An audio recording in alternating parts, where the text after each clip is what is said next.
अस्सलाम वालेकुम। इंशाल्लाह अल्लाह के फजल करम से मेरे सब बहन भाई ठीक ठाक होंगे। अल्लाह ताला आपको और आपकी फ़ैमिली को हमेशा खुश रखे, आबाद रखे, हंसता मुस्कुराता रखे। आज मैंने घर में पिज़्ज़ा तैयार किया है बहुत ही कम बजट में, बहुत ही आसान तरीके से, और माशाल्लाह इतना बड़ा बहुत ही टेस्टी पिज़्ज़ा हमारा तैयार हुआ है। तो मैंने कहा कि आपके साथ इसकी रेसिपी लाजमी शेयर करूँ ताकि आप भी देख सकें और कम बजट में आप घर में पिज़्ज़ा बना सकें। तो चलें जी, रेसिपी का आगाज़ करते हैं। बिस्मिल्लाहिर्रहमानिर्रहीम। यहाँ पर इसको बनाने के लिए मैंने आधा किलो मैदा लिया है और इसको मैंने छान लिया है।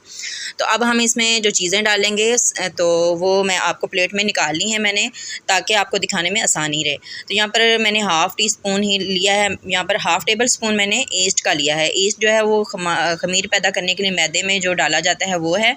और हाफ़ टी स्पून ही मैंने नमक लिया है, 1 टेबल स्पून मैंने इसमें चीनी का लिया है, और 2 टेबल स्पून मैंने इसमें खुश्क पाउडर दूध लिया है।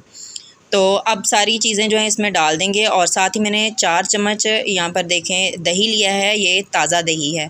दही भी इसमें डाल देंगे, इससे बहुत ही अच्छी डो तैयार होती है नरम, और इसमें जो खमीर है वो भी इसमें पैदा होता है।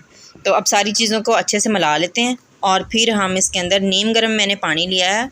बहुत ज़्यादा गर्म पानी नहीं लेंगे, नीम गर्म पानी जैसे होता है उससे हम आटे को गूंद लेंगे। जिस तरह से हम रोटी बनाने के लिए आटा गूंदते हैं उसी तरीके से गूंदेंगे, ना बहुत सख्त गूंदेंगे और ना ही बहुत नरम। अगर किसी को खुश्क पाउडर दूध जो है ना मिले, वो इसकी जगह पे, पानी की जगह पे नीम गर्म दूध भी ले सकता है, उसके साथ भी ये मैदा गूंद सकते हैं। तो अब यहाँ पर मैंने 3 से 4 टेबल स्पून इसमें ऑयल डाला है, ताकि हम इसको जब गूंदें तो ये हाथों के साथ चिपके नहीं। 1 से 2 बार इसको अच्छे तरीके से गूंद लेंगे, और इसके बाद इसको ढक कर रख देंगे 1 घंटे के लिए। अगर गर्मी है तो फिर आप 1 घंटा फ्रिज के बाहर रखिएगा, अगर सर्दी है तो फिर आप 2 से ढाई घंटे भी इसको रख सकते हैं। तो यहाँ पर हम इसके लिए जो चिकन तैयार करना है उसके लिए मैंने यहाँ पर फ्राई पैन चूल्हे पे रखा है, और इसके अंदर डाल देंगे 2 से 3 टेबल स्पून इसमें ऑयल या घी। तो इसको थोड़ा गर्म होने देते हैं, और साथ ही इसमें लहसुन और अदरक का पेस्ट मैंने लिया है हाफ़ टेबल स्पून, और अब हम इसको गोल्डन होने तक फ्राई करते हैं। तो हमने घर में जो नॉर्मल चीज़ें होती हैं, घर में जो सालन बनाने के लिए चीज़ें इस्तेमाल करते हैं वही इसमें डालनी है। पिज़्ज़े में बहुत ज़्यादा चीज़ों का इस्तेमाल नहीं करेंगे, ताकि आप बनाने में आसानी रहे आपके लिए। तो यहाँ पर मैंने बोनलेस चिकन लिया है, 1.5 पाव चिकन है, और इसको हम गोल्डन होने तक फ्राई कर लेते हैं, यहाँ तक इसका जो चिकन का कलर है वो बिल्कुल चेंज हो जाए। तो आँच जो है वो दरमियानी रखेंगे। और अब हम जो इसमें मसाले डालेंगे वो भी घर में जो हम सालन में डालते हैं सारे मसाले वही डालेंगे। तो इसको भी मैंने प्लेट में निकाल लिया है। ये सारे मसाले मैंने हाफ़ टी स्पून के हिसाब से लिए हैं। हाफ़ टी स्पून ही मैंने कुटी हुई लाल मिर्च ली है, हाफ़ टी स्पून इसमें मैंने सुरख मिर्च ली है, हाफ़ टी स्पून हल्दी का पाउडर लिया है, हाफ़ टी स्पून ही मैंने गरम मसाला लिया है, और हाफ़ टी स्पून धनिया का पाउडर लिया है, और हाफ़ टी स्पून इसमें नमक डाला है। क्योंकि नमक हमने मैदे में भी डाला हुआ है, तो हमने इसीलिए नमक जो है इसमें भी थोड़ा कम ही रखना है। तो सारे, अगर कोई तेज़ मसाले खाता है तो फिर आप थोड़ा सा ज़्यादा भी इसमें जो स्पाइसेस हैं वो भी डाल सकते हैं। तो अब इसको थोड़ा सा मिक्स करते हैं, और साथ ही हम इसके अंदर दही डाल देंगे, मसाले भी जले नहीं और अच्छे तरीके से ये भून जाएँ और चिकन हमारा भी गल जाए। तो यहाँ पर मैंने 4 से 5 टेबल स्पून इसमें दही डाला है। तो इसको एक बार मिला लेते हैं अच्छे तरीके से, और इसको हम हल्की आंच पे पकने देंगे। यहाँ पर मैंने 1 टेबल स्पून लिया है नींबू का रस, ये भी इसमें डाल देंगे, इससे बहुत ही अच्छा फ्लेवर आएगा। और साथ ही जिस प्याली में दही था उस प्याली से थोड़ा सा इसमें हाफ़ प्याली पानी भी डाल देते हैं, ताकि इसी पानी के अंदर हमारा जो चिकन अच्छे तरीके से गल जाए। तो इसको अब पकने देते हैं। 5 से 6 मिनट या 7 मिनट लगते हैं, और चिकन बहुत ही अच्छे तरीके से पक जाता है।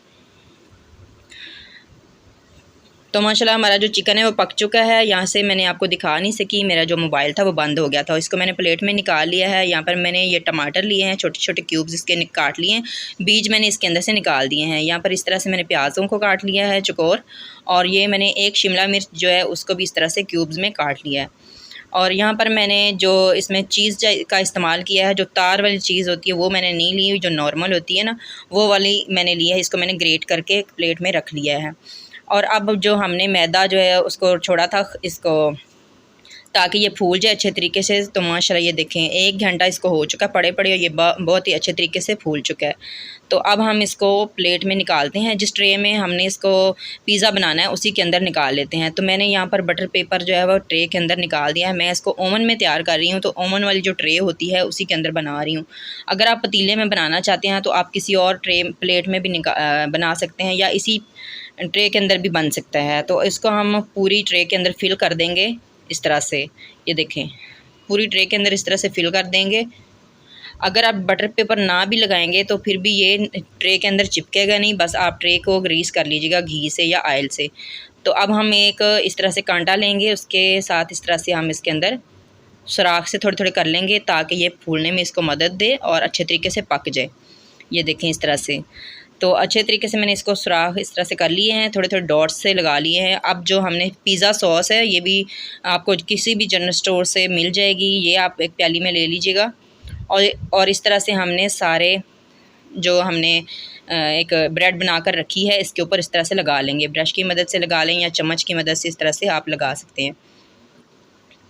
अगर आपके पास पिज़्ज़ा सॉस ना हो तो फिर आप नॉर्मल जो केचप होती है उसके अंदर आप नमक ना डालिएगा, क्योंकि केचप के अंदर नमक होता है। तो उसके अंदर भी आप थोड़ी सी जो मसाला होता है सुर्ख मिर्च मिक्स करके या चाट मसाला मिक्स करके भी आप इसको इसके ऊपर लगा सकते हैं। तो यहाँ पर जो हमने चीज़ जो है ग्रेट करके रखी थी वो इसके ऊपर लगा देते हैं इस तरह से। काफ़ी ज़्यादा लगाएंगे, जितनी आपको पसंद हो उतनी आप लगा सकते हैं। आपको दूसरी चीज़ जो होती है जिससे तार बनती है वो भी आप ले सकते हैं। तो अब जो हमने चिकन तैयार करके रखा था वो इस तरह से इसके ऊपर लगा लेते हैं। थोड़ा थोड़ा इसके ऊपर इस तरह से थोड़ा थोड़ा दबा कर रखेंगे। ये देखें तो सारा जो चिकन है मैंने इसके ऊपर लगा दिया है। अब हम इसके अंदर बाकी जो वेजिटेबल्स हमने काट कर रखी थी वो भी इसके ऊपर लगा लेते हैं। तो प्याज़ों को इस तरह से हम रखेंगे, थोड़ा थोड़ा हम इनको दबाएंगे ताकि जब ये पिज़्ज़ा फूलेगा तो फिर ये इसके अंदर अच्छे तरीके से चिपक जाए। तो मैं फ़र्स्ट टाइम पिज़्ज़ा बना रही हूँ, तो मैं उम्मीद करती हूँ इंशाल्लाह मेरे बहन भाइयों को इंशाल्लाह आज की रेसिपी बहुत ही ज़्यादा पसंद आएगी। ओवन में भी फ़र्स्ट टाइम बना रही हूँ और वैसे भी मैं फ़र्स्ट टाइम ही पिज़्ज़ा बना रही हूँ। तो इंशाल्लाह ऐसे जैसे जैसे आगे मैं रेसिपीज़ बनाती रहूँगी तो मेरा एक्सपीरियंस जो है वो बढ़ता जाएगा इंशाल्लाह, आप सब बहन भाइयों की दुआओं के साथ, सबके तावन के साथ। तो यहाँ पर शिमला मिर्च जो है वो भी इसके ऊपर लगा लेते हैं। टमाटरों को भी मैंने इसके ऊपर इस तरह से लगा दिया है। आपको जो भी इसमें से सब्ज़ी ना पसंद हो वो आप इसमें से स्किप भी कर सकते हैं। खाली चिकन वाला पसंद हो तो आप खाली चिकन भी लगा सकते हैं। तो ये देखें माशाल्लाह सारी सब्ज़ियां जो हमने तैयार करके रखी थी वो इसके ऊपर लगा दी हैं, और साइडें आपने छोड़ के इसकी जो है दरमियान में ही सारा जो चीज़ें हैं वो लगानी है। तो यहाँ पर देखें ओवन को मैंने प्री हीट कर लिया था 10 मिनट पहले, और अब हम इसको इसके अंदर रख देते हैं। और इसको मैंने 120 डिग्री पे इसको लगाया है। तो इसको हम 20 मिनट लगा रहे हैं। अगर बाद में चेक करेंगे, अगर और हमें ज़रूरत हुई तो थोड़ा सा और चला लेंगे, लेकिन 20 मिनट जो हैं वो सही रहते हैं। 20 मिनट से भी थोड़े से कम ही रखेंगे क्योंकि ये बहुत ही जल्दी से तैयार हो जाता है हमारा जो पिज़्ज़ा है। तो यहाँ पर देखें जी 10 मिनट पूरे हो चुके हैं। माशाल्लाह बहुत ही टेस्टी मज़ेदार हमारा पिज़्ज़ा जो है वो तैयार हो चुका है। देखने से ही मुँह में पानी आ रहा है। तो अब हम इसको निकाल लेते हैं। माशाल्लाह ब्रेड बहुत ही अच्छी फूल चुकी है। अभी मैं आपको बाहर निकाल कर इसको दिखाती हूँ और इसको काट कर भी दिखाती हूँ। ये देखिए माशाल्लाह कितना टेस्टी लग रहा है। तो इंशाल्लाह आपको बहुत ही ज़्यादा पसंद आने वाली आज की रेसिपी। तो चलें जी, अब मैंने इसको दूसरी ट्रे में निकाल लिया है, तो अब इसको काट लेते हैं। तो यहाँ पर देखें जिस तरह से मैं इसको काट रही हूँ। अगर गोल पिज़्ज़ा हो तो उसको दूसरी साइड से काटा जाता है, लेकिन मैं ये चौकोर पिज़्ज़ा मैंने बनाया है तो मैं इस तरीके से इसको काट रही हूँ। अभी मैं आपको एक पीस निकाल कर दिखाती हूँ। ये देखें माशाल्लाह कितनी अच्छी इसकी ब्रेड फूली हुई बनी है, बहुत ही सॉफ्ट बनी है माशाल्लाह। तो इंशाल्लाह आपको भी आज की रेसिपी पसंद आई होगी। दुआओं में याद रखिएगा, अपने बहन भाइयों के साथ, दोस्तों के साथ लाजमी शेयर किया करें, कमेंट करना बिल्कुल ना भूला करें। अल्लाह ताला आपको और आपकी फ़ैमिली को हमेशा खुश रखे। अल्लाह हाफिज़।